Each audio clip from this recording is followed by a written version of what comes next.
بسم اللہ الرحمن الرحیم۔ میزاب چینل کے معزز سامعین السلام علیکم۔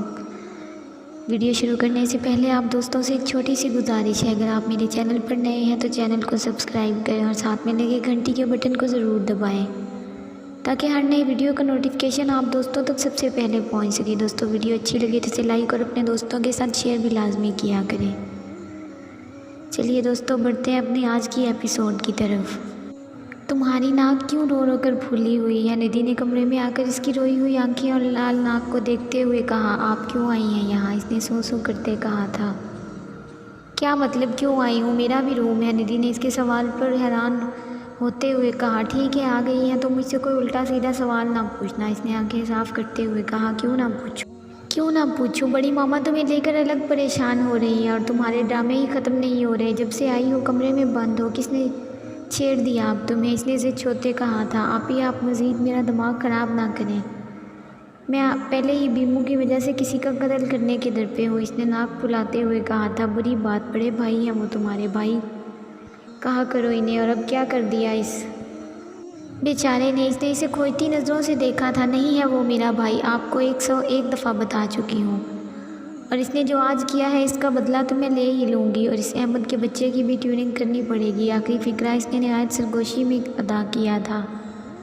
کیا کس کی ٹیوننگ؟ کسی کی نہیں۔ رہیں آپ یہاں، کیونکہ جب تک میں یہاں بیٹھی رہی تب تک آپ کی عدالت ختم نہیں ہونی۔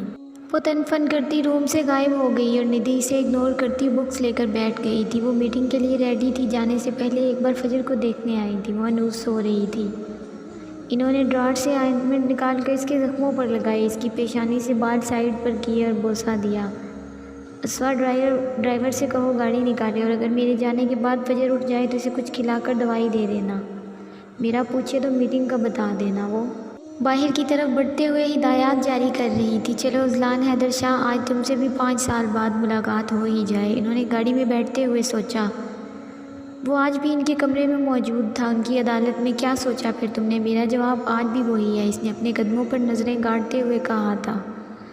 تو یہ تمہارا آخری فیصلہ ہے؟ انہوں نے کھڑکی سے باہر دیکھتے ہوئے پوچھا۔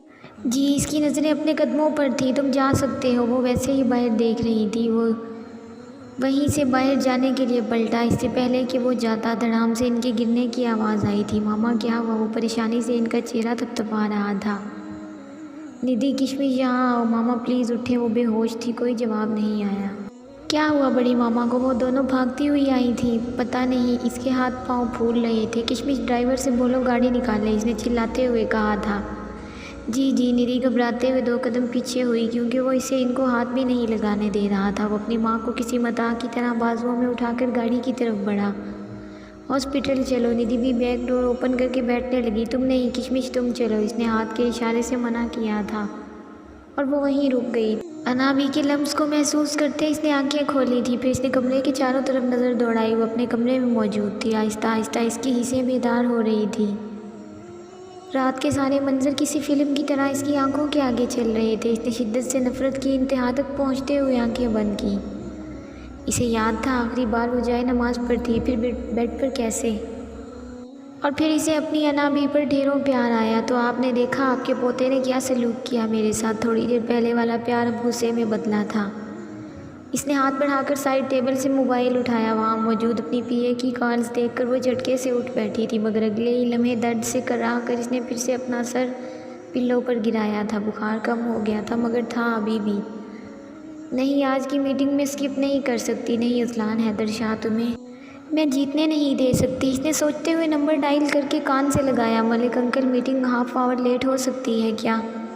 بیٹا میٹنگ سٹارٹ ہونے میں آدھا گھنٹہ رہ گیا اور تم مجھے ابھی یہ سب کہہ رہی ہو؟ Please uncle, for me please, اس نے ریکویسٹ کی تھی۔ اوکے بیٹا، تمام بورڈ ممبرانز کو اطلاع کر دو، میٹنگ آدھا گھنٹہ لیٹ سٹارٹ ہوگی۔ انہوں نے اپنی پی اے کو ہدایات دی تو فجر نے تسلی کرتے ہوئے کال کاٹ دی۔ ابھی وہ اٹھ کر کھڑی ہوئی تھی کہ چکر آ کر دوبارہ گری۔ یا اللہ پلیز تھوڑی ہمت دے دیں۔ دوبارہ اٹھی تھی وہ۔ اسوا خالہ، اس نے کمرے سے ہی دہائی دی تھی، اور اسوا خالہ بوتل کے جن کی طرح منٹوں میں حاضر ہوئی تھی۔ میرے لیے جوس بنا کر لا دیں، اور کوئی لائٹ سا سینڈوچ، اس نے الماری کی طرف بڑھتے ہوئے حکم جاری کیا تھا۔ بیٹا آپ کیوں اٹھی ہیں؟ آرام کریں، میٹنگ انابی اٹینڈ کر لیں گی۔ انہوں نے آپ کے آرام کی سخت تاکید کی ہے۔ وارڈ انا بھی کیسے اٹینڈ کریں گی؟ اس نے جھنجھلاتے ہوئے کہا۔ وہ جا چکی ہیں بیٹا، انہوں نے اطلاع دی تھی۔ وارڈ یہ دادی پوتا اس گھر کے لوگوں کا نہ کچھ نہیں ہو سکتا۔ اس نے غصے سے چبا چبا کر لفظ ادا کیا۔ کیا کہا بیٹا؟ کچھ نہیں خالہ، پلیز کھانے کو لا دے کچھ، ایسے تو ایک قدم بھی نہیں چلا جائے گا، کہتے ہوئے باتھ روم میں گھس گئی تھی شاور لینے۔ ریڈ ڈریس پینٹ کے اوپر وائٹ شرٹ پہنے، وائٹ شرٹ پر ریڈ کوٹ، اور بالوں کو ہلکے سے نیچے سے کرلز ڈال کر کھلا چھوڑ دیا تھا اپنے چہرے کے زخم چھپانے کے لیے۔ اس نے ڈارک میک اپ کیا تھا اور ڈارک ریڈ لپسٹک لگا کر وہ خود کے چہرے کو آئینے میں ہر لحاظ سے دیکھ رہی تھی کہ کہیں کوئی زخم نمایاں تو نہیں ہو رہا۔ فجر بیٹا آپ کا جوس اور سینڈوچ۔ انہوں نے اس کا ناشتہ ٹیبل پر رکھا۔ وہ اب اپنی ریڈ ہائی ہیل ویئر کر رہی تھی۔ جوس کا گلاس پکڑ کر اس نے ایک ہی سانس میں اندر انڈیلا۔ کمزوری کی وجہ سے اسے اٹھنے بیٹھنے میں مسئلہ ہو رہا تھا۔ ہر دوسرے منٹ میں اسے اپنا سر چکراتا محسوس ہوتا۔ خالہ ڈرائیور سے بولیں گاڑی نکالے، اس نے سینڈوچ کھاتے ہوئے کہا۔ جی بیٹا۔ وہ اپنے موبائل سے نمبر ڈائل کر رہی تھی۔ مجھے بابا کو گھر شفٹ کروانا ہے۔ سلام دعا کے بعد وہ اصل بات پر آئی تھی۔ جی میں جتنی نرسز آپ کہیں گے اتنی ہائر کر لوں گی، مگر میں اب انہیں ہاسپٹل رکھنے کا رسک نہیں لے سکتی۔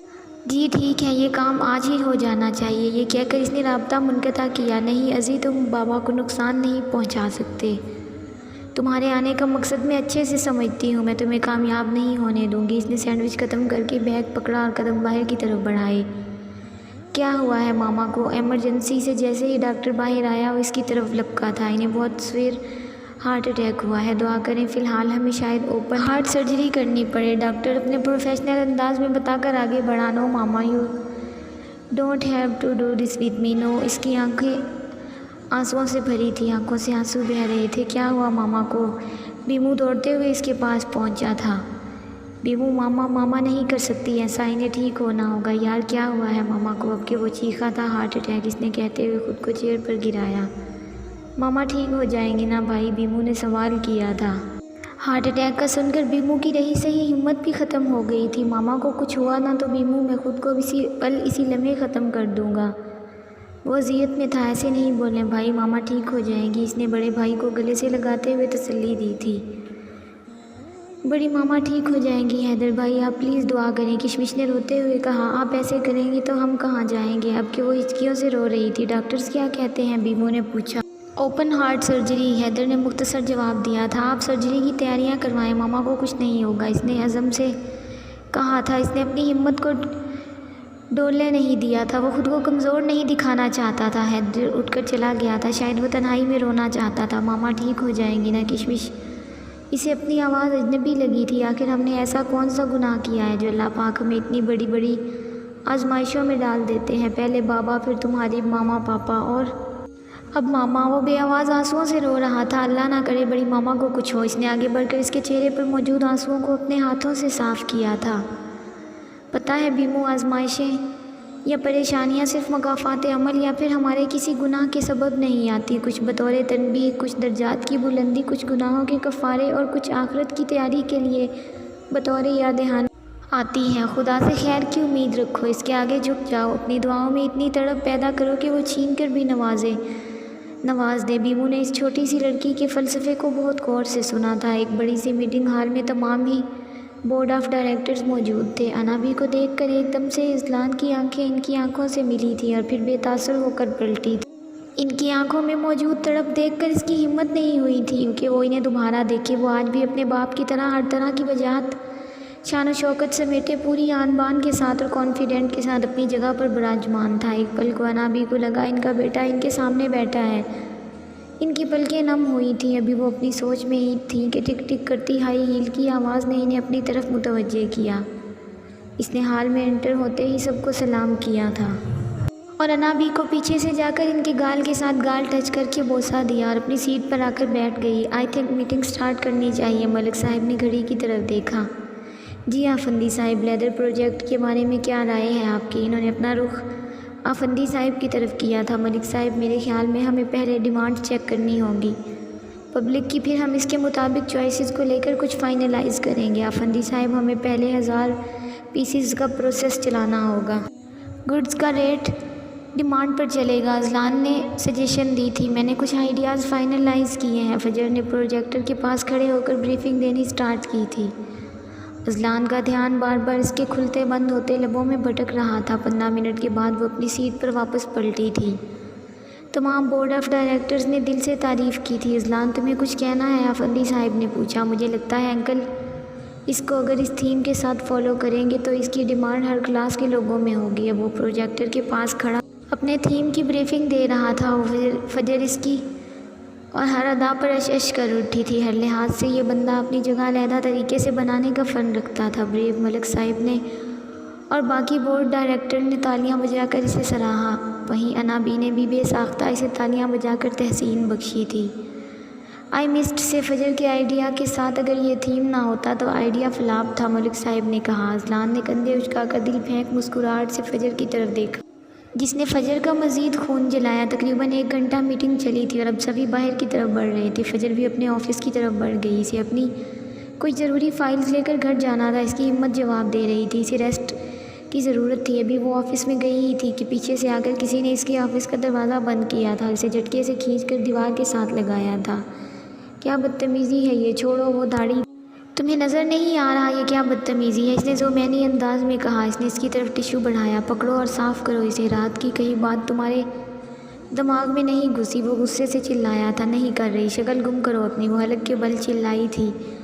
شٹ اپ، نیکسٹ ٹائم اتنی ڈارک لپسٹک لگی ہوئی نہ دیکھو۔ اب وہ اس کے ہونٹوں سے لپسٹک صاف کر رہا تھا۔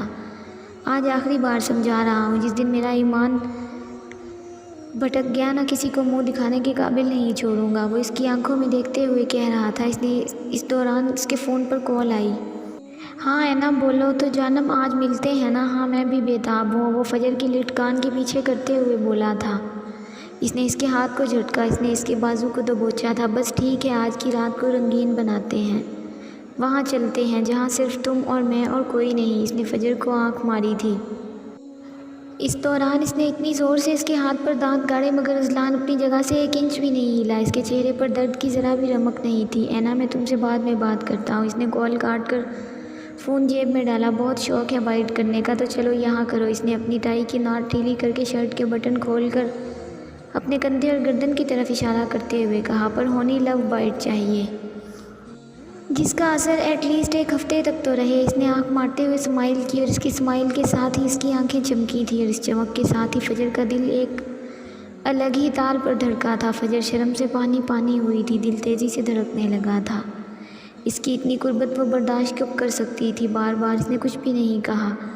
اذلان نے اس کی تھوڑی سی پکڑ کر اس کا چہرہ اوپر کیا اور اس کے ناک کے ساتھ اپنی ناک جوڑ کر فجر کی سانسیں انہیل کرنے لگا تھا۔ اگلے کچھ منٹ تک وہ اسی حالت میں اسے لیے کھڑا رہا، نہ خود ہل رہا تھا نہ اسے ہلنے دے رہا تھا۔ وہ کوشش بھی کرتی تو اس پر دباؤ بڑھا دیتا۔ چلو بٹن بند کرو میری شرٹ کے، اس نے حکم جاری کیا تھا۔ ہٹو آگے سے، اس نے دھکا دیا۔ سوچ لو فجر، اگر اس حالت میں آفس سے باہر گیا تو تم سے بہت سارے سوال ہوں گے۔ مجھے تو کوئی مسئلہ نہیں، میں چلا جاتا ہوں، وہ کہتے ہوئے دروازے کی طرف بڑھا تھا۔ رکو، اس نے اس کی طرف بڑھتے ہوئے کہا۔ گڈ گرل، اذلان نے اس کے بال پیچھے کرتے ہوئے کہا۔ وہ کانپتے ہاتھوں سے اس کی شرٹ کے بٹن بند کر رہی تھی، آنکھوں میں موٹے موٹے آنسو لیے۔ مجھے پہلے لگتا تھا ذاتی مسئلہ ہے، میں پھر سمجھا محبت کائناتی مسئلہ ہے۔ پرندے قید میں ہیں اور تم چہچہاہٹ چاہتے ہو، تمہیں تو اچھا خاصا نفسیاتی مسئلہ ہے۔ اب وہ اس کی پیشانی پر بوسہ دیتے باہر کی طرف مڑ گیا تھا۔ جاری ہے دوستو، آج کی ایپیسوڈ کیسی لگی لازمی بتائیے گا۔ خوش رہیں، آباد رہیں، اپنا خیال رکھیں، دعاؤں میں یاد رکھیں۔ ملتے ہیں نیکسٹ ویڈیو میں، تب تک کے لیے اللہ حافظ۔ دوستو ویڈیو اچھی لگی تو اسے لائک اور اپنے دوستوں کے ساتھ شیئر لازمی کر دیجیے گا۔